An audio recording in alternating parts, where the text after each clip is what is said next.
Hey, what's going on, everybody? Welcome back to the channel and welcome to my spoiler, let me say it again, spoiler review for Dragon Ball Super, the superhero film. As you can see, I came correctly. Now, I know if you just came for the non-spoiler review, like what happened to the Piccolo hat? Listen, I'm supporting both characters, okay? Especially Gohan. My hair is so tall, you can't even really see it at the top of the frame unless we do a tilt situation. Anyway, not gonna be wearing this till the whole time, but I had to flex. I had to flex, you know? I had to do it. But yes, we're here to talk spoilers about the film. I won't be breaking down the whole entire film because I have like a 2-page document sitting in front of me. So we're going to be going over some of my favorite points of the film and also some things that I thought were really interesting. And I'm curious to see how they'll work in the future of Dragon Ball Super. But before we do that, I do have to thank Geek Vibes Nation and Toei Animation for giving me the opportunity to watch the film just as it was released in the theaters. So thank you for saving me a trip to the theater because I definitely would have seen it anyway. So yeah, let's get into this. All right, so to give a short synopsis of what is going on with this film, basically the Red Ribbon Army has returned again, with Magenta being the head of the Red Ribbon Army. So Magenta is actually the grandson of one of the co-founders, and so he's trying to continue the mission of pretty much world domination. So to do that, he reaches out to a descendant of Dr. Gero, Dr. Hedo, who is like 24 years old, I want to say, still complete baby face. But he's also just as a genius as Dr. Gero was, maybe even more so, especially with android technology. So after he gets out of jail for pulling a lot of stunts in the lab, apparently gets really riled up and things just go wrong. Magenta definitely goes to seek out Dr. Hedo and tries to pull him onto his team. But Hedo has a little bit of a hesitancy there because he is a super huge fan of superheroes. And so everything he wants to do revolves around that and being the good guy and like saving the day. And obviously Magenta is not really on that side.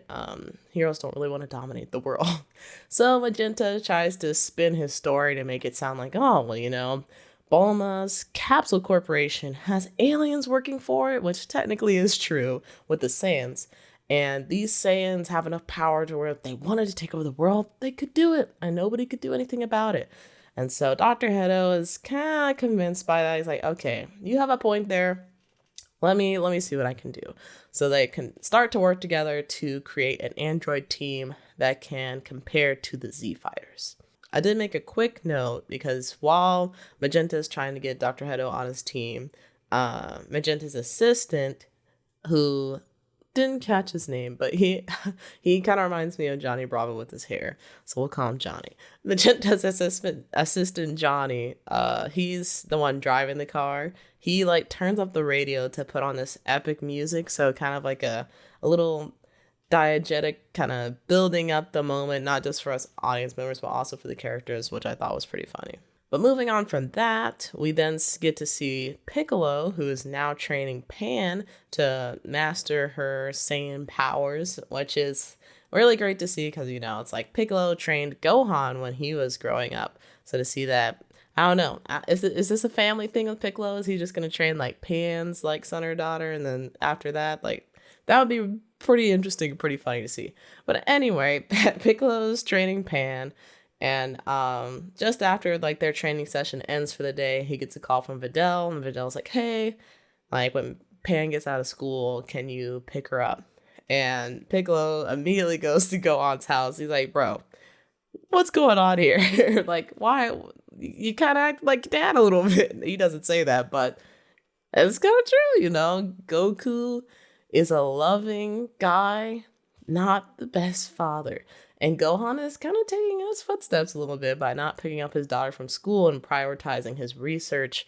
Since he's a biologist on these different like insects and stuff that apparently possess Saiyan-like abilities and are able to like go golden and all that. But whatever, you know, we're talking about Pan here. pick up your daughter, Pan. Okay, go on. But so that's Piccolo talks to him about it, and Gohan's like, next time I'm working, you do it. And Piccolo unfortunately is like, okay, whatever, bro, I'll do it. Next time though, you got it. So Piccolo goes back to his domain and is doing some mental training where he's like meditating and just hanging out pretty much when Gamma 2 from the Red Ribbon Army is a brand new android, shows up serving the area and pretty much just like goes to mess with Piccolo, and he approaches him saying like, hey, King Piccolo, like I know you're evil, I'm here to take you out. And Piccolo's like, I'm not King Piccolo anymore, just Piccolo, not evil anymore either. So apparently some of their information is outdated with the Red Ribbon Army, but that doesn't stop Gamma 2 from picking a fight with Piccolo, which was a relatively short one, and Piccolo manages to fly away under the radar. And he's trying to get to the bottom of things now. He's like, I see somebody with a freaking red ribbon tag on their shirt. Like, I thought we had dealt with that. And something I really like about this film is the fact that Piccolo isn't so much like Goku or Vegeta, to where like if a problem arises, it's not like, okay, I gotta hit the gym, I gotta go train, I gotta do all this, so get ready for this battle.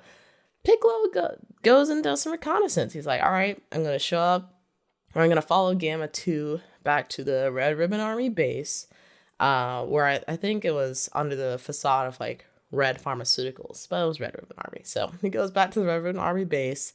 He takes one of the uniforms from a guy, and he's just attending these staff meetings as if like nothing's wrong. Nobody really notices that he's there, which is kind of funny. But he's basically getting all the dirt on what's happening with Magentas' plan to take out the Z fighters.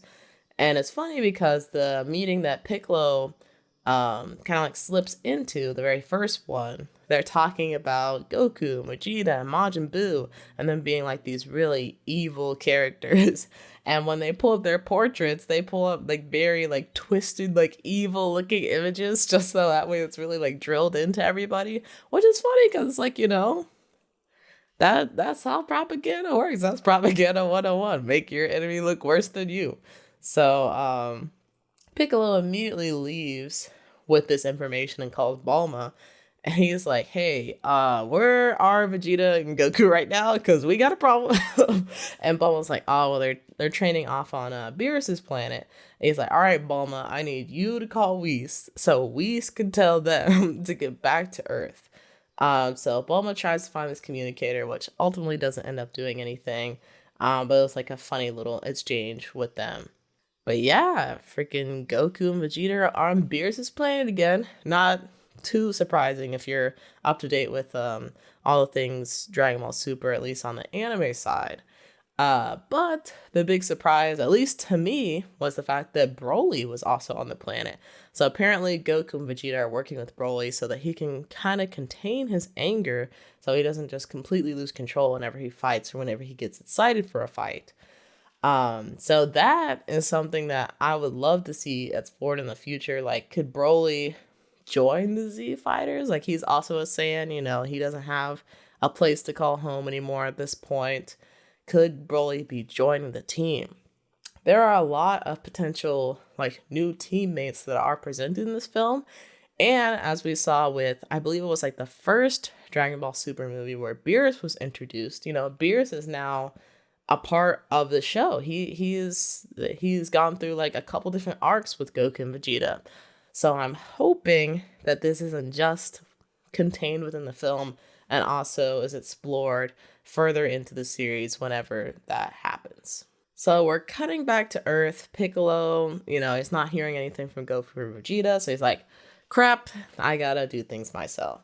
So he goes to the lookout, and he talks to Korin, which, for those who aren't familiar, is this like little white cat that provides the sensu beans.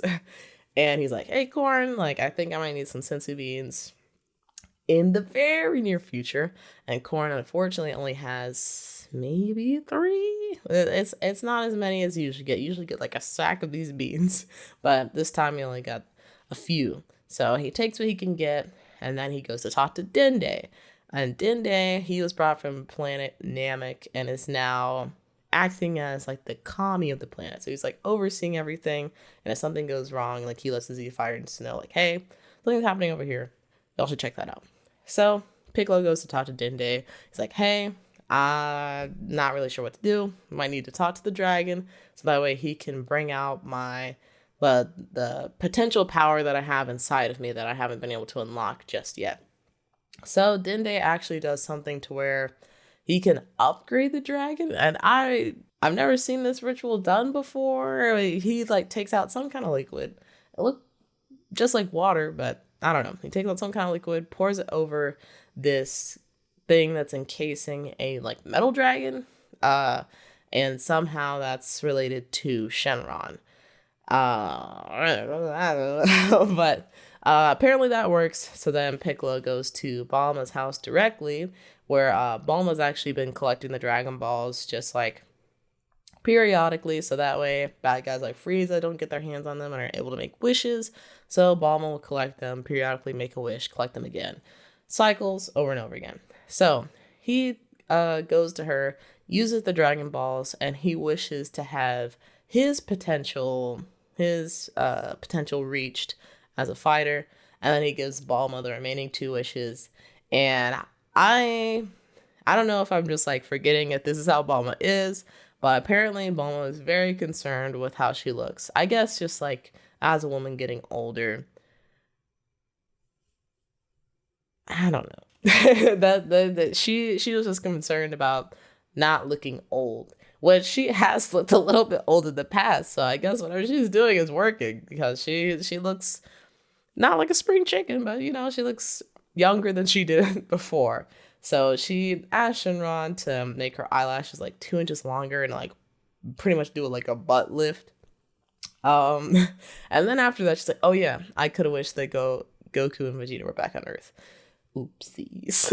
and so they just have to move on from there. So after Piccolo gets his power up, he goes back to the Red Ribbon Army base in his costume, where he hears about this plan where Magenta finds out that Gohan might be the best target to go for first, since he is the one that defeated Cell. So they think that he is the strongest, of course not knowing everything that transpired after Cell, but they think he is the strongest Z fighter on Earth.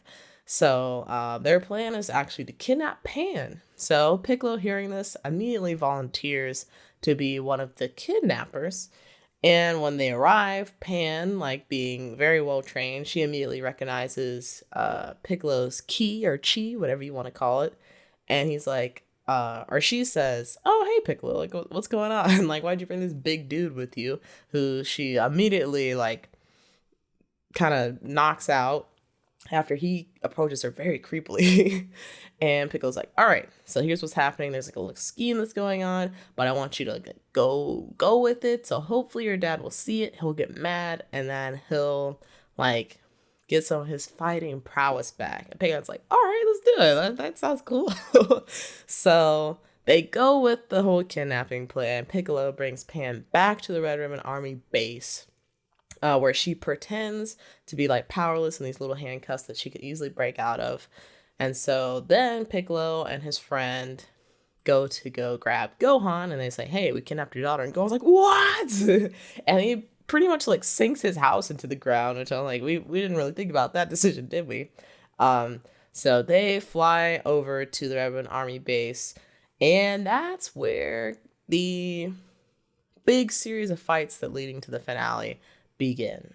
Gohan starts off by fighting Gamma 1, who was the first android to be created by Dr. Hedo. Gamma 2 is just kind of like overwatching the whole scene.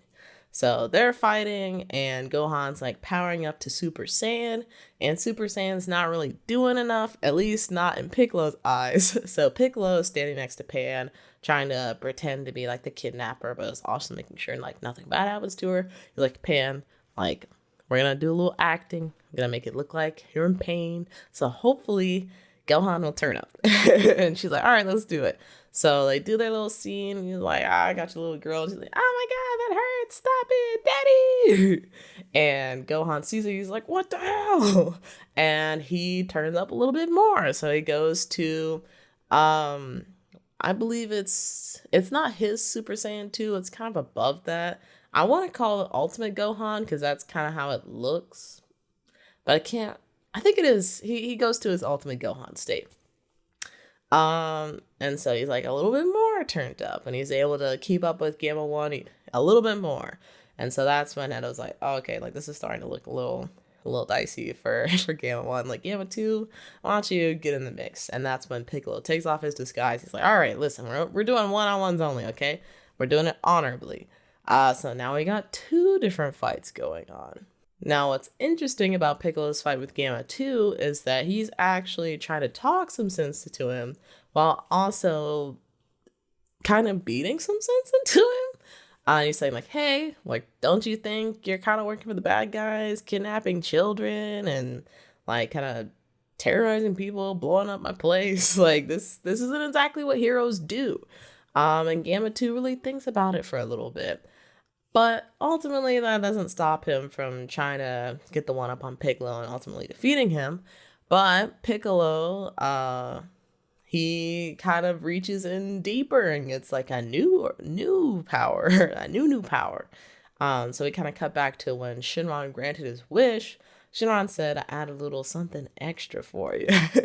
And so Piccolo has his own transformation, which I freaking a loss for words for me. And he basically turns into, he later calls it Orange Piccolo, but I like to call it Chad Piccolo because he just gets super huge. His jaw's like super square. And then he has like a little orange, but you could say it's spray tan. Like, it's just perfect. Chad Piccolo is just the perfect name for this transformation. But of course, Orange Piccolo is able to easily take care of Gamma 2 after the transformation like any proper Chad would. So we fast forward a little bit into these exchanges and these different fights where Magenta has gone inside the Revan army base and he's like, all right, we need to bring out the backup plan, like the big android that I've been waiting to see, which is Cell Max. Oh my gosh. This was a whole nother thing for me because I really love Cell. Like, Cell is my favorite villain in Dragon Ball Z, and so to see him kind of return.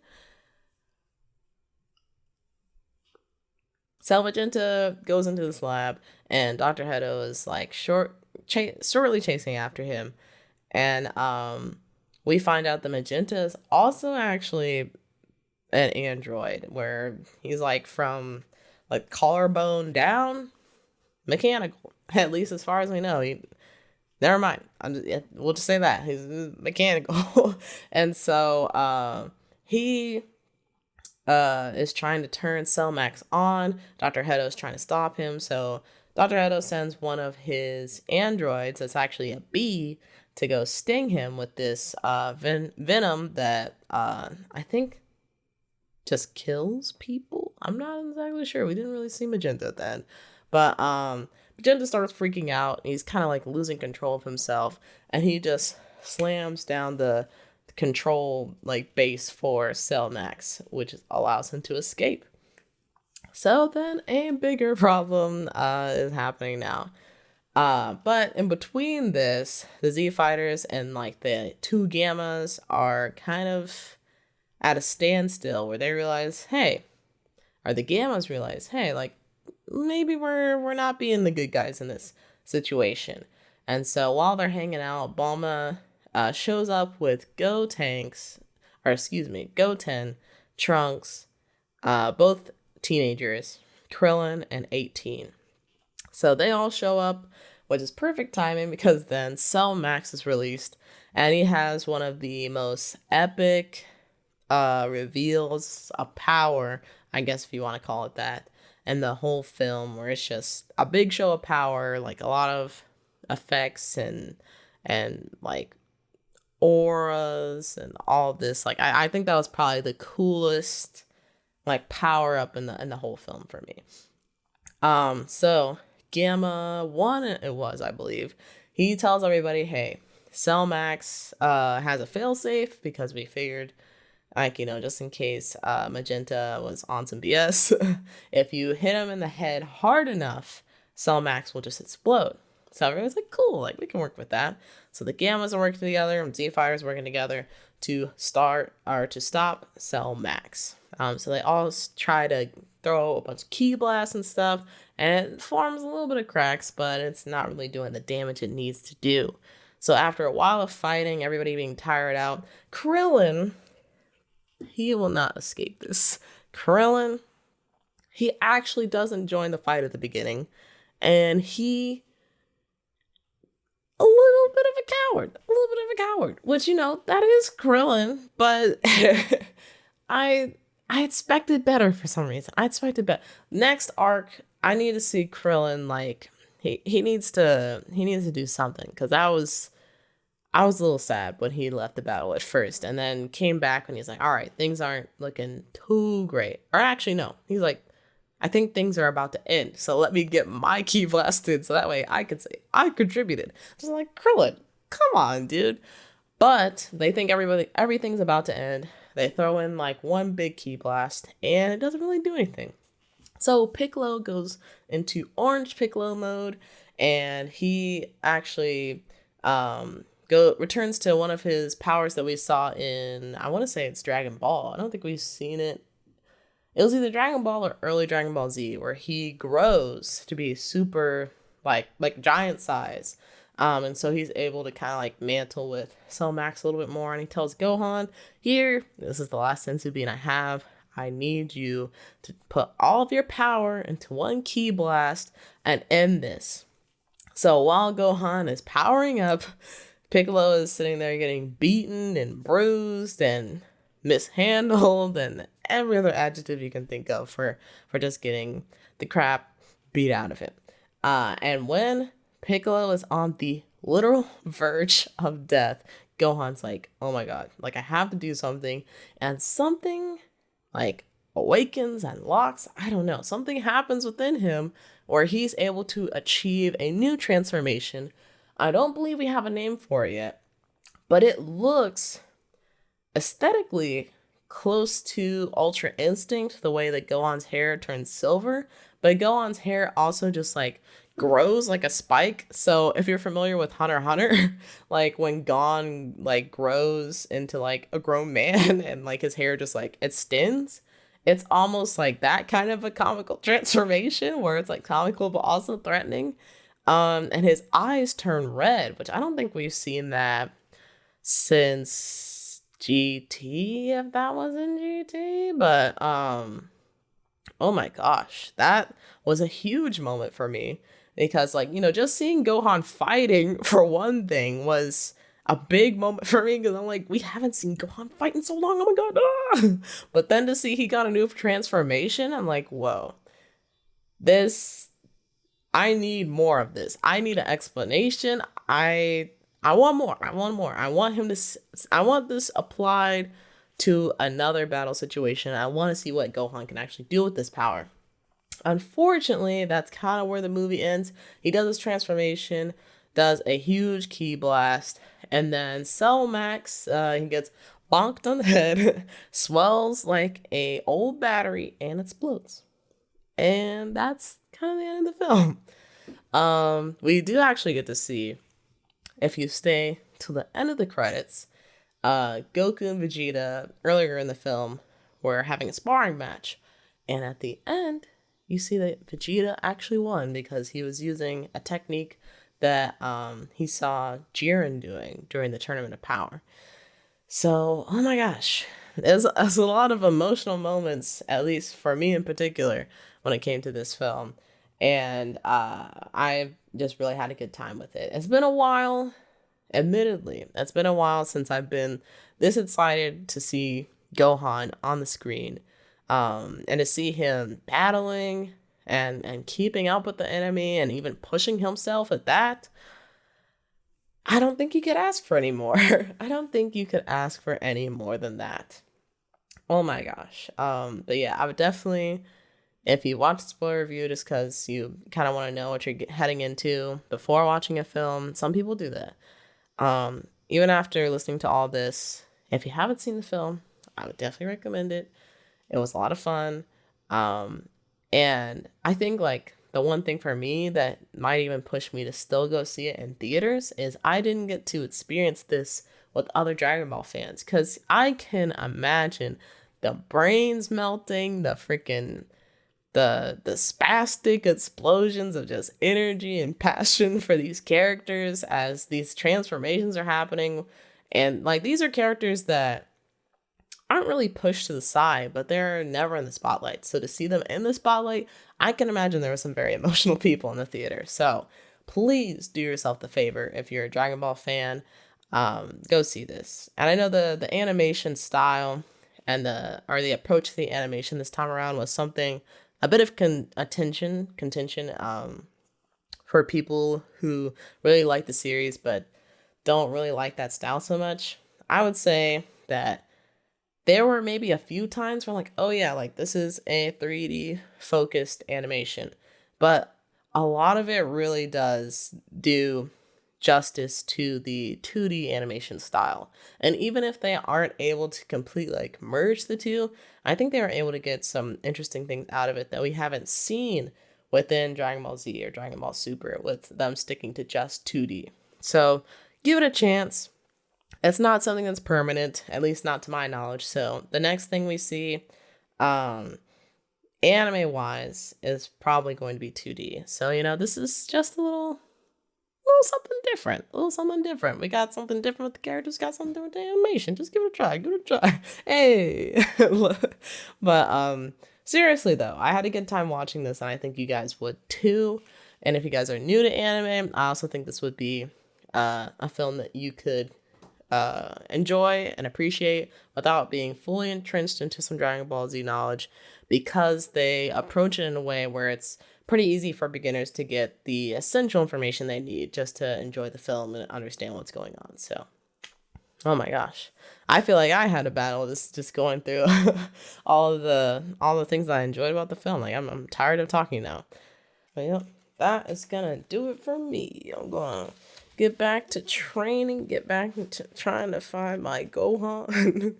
For anybody that's that's on the Geek Vibes Nation channel from my channel, I hope you guys will check out more of their content, because they go into much more depth than I go into with a lot of geeky things, whether you're into comic books, manga, whatever. They go into it. So please stick around. I'm sure you guys will enjoy it. But yeah, I have to head back to training or studying. I don't know. Gohan's a wild card these days. Who knows what he's doing? But I'm gonna get back to doing that. So I hope you guys enjoyed the video. Make sure to like and subscribe so that we can continue to grow, continue to get more opportunities like this. And until then, I hope everybody has a nice eating warrior night. Always enjoy it. I'll see you next time. Peace.